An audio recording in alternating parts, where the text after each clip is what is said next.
Event next week इसमें बात करेंगे हम कौन सी ऐसी खबरें रहेंगी जो कि नेक्स्ट वीक में प्ले आउट होती हुई दिखाई देंगी। उसमें सबसे इम्पॉर्टेंट होगा आईआईपी और इन्फ्लेशन का डेटा जो कि भारत का आता हुआ दिखाई देगा 12 दिसंबर को। और उससे भी इम्पॉर्टेंट एक जो डेटा है वो है चाइना का स्टिमुलस जो कि उम्मीद की जा रही है कि मिल सकता है बुधवार को जब उनकी बैठक होगी। शरद सर, पहले मैं चाइना के स्टिमुलस पे बात करूंगा क्योंकि अगर चाइना का स्टिमुलस आ गया तो सर नैरेटिव ही चेंज हो जाएंगे मार्केट के नेक्स्ट वीक में। सर मेटल काउंटर्स में कोई लग रहा है को जिसको कि प्ले कर सकते हैं? टाइम तो है, फ्राइडे का भी दिन रहेगा और मंडे से लेकर और वेडनेसडे तक जब तक उनका स्टिमुलस अनाउंस नहीं हो जाता, जब तक कौन से एक दो शेयर्स पर प्ले कर सकते हैं?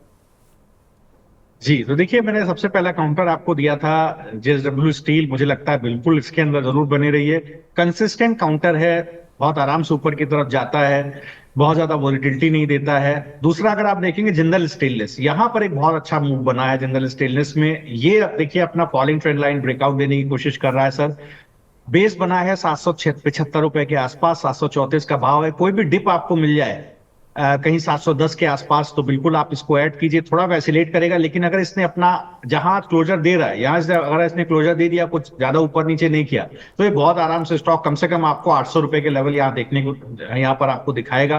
तो ये दो स्टॉक्स हैं जहां बिल्कुल आप ध्यान आपको लगाना चाहिए। तीसरा है JSP, Jindal steel and power.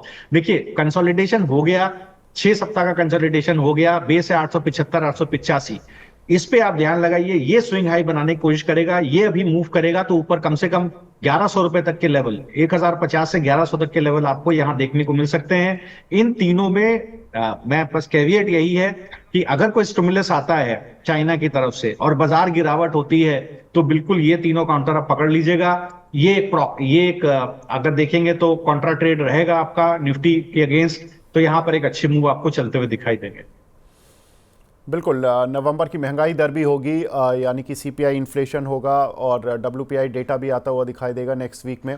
IIP core sector से काफ़ी कुछ जो इंडिकेशन होते हैं वो मिल जाते हैं, लेकिन महंगाई दर बहुत इंपॉर्टेंट होगी क्योंकि आरबीआई गवर्नर भी थोड़ा चिंतित हो चुके हैं इस महंगाई दर से। सर, अगर महंगाई दर थोड़ा ऊपर आती है तो बैंक निफ्टी कैसे देखते हैं, और अगर महंगाई दर थोड़ा सा भी सॉफ्ट हो जाती है तो उसका किन काउंटर्स पर प्रभाव पड़ेगा? तो कोई एक दो काउंटर बैंकिंग के या इंटरेस्ट सेंसिटिव काउंटर बता दीजिए जिनमें दर्शक अगले हफ्ते ट्रेड कर सकें।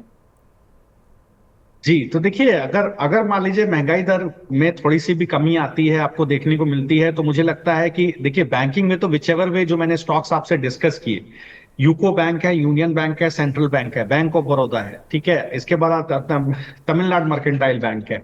छोटे बैंकों पे थोड़ा सा ध्यान रखिएगा, यहाँ पर आपको ज्यादा सस्टेन्ड रैली देखने को मिल सकती है, तो इन सब पर ध्यान रखिएगा। बाकी स्टॉक्स चल गए हैं, तो छोटे बैंकों में रिजल्ट भी अच्छे आए थे और इनके अंदर देखिए आने वाले समय में निम्स एक्सपेंशन देखने को मिलेगा, अच्छा चलते हुए दिखाई देंगे। इसके बाद आ जाइए एफएमसीजी के ऊपर। देखिए, एफएमसीजी में आपको एक अच्छा ट्रैक्शन देखने को मिल सकता है। यहाँ पर देखिए मैरिको है, गोदरेज सीपी है, इनके नतीजे बहुत अच्छे आते हुए दिखाई दिए थे, तो यहाँ पर देखिए बहुत अच्छा ट्रैक्शन मुझे लगता है एक बार बनता हुआ दिखाई देगा।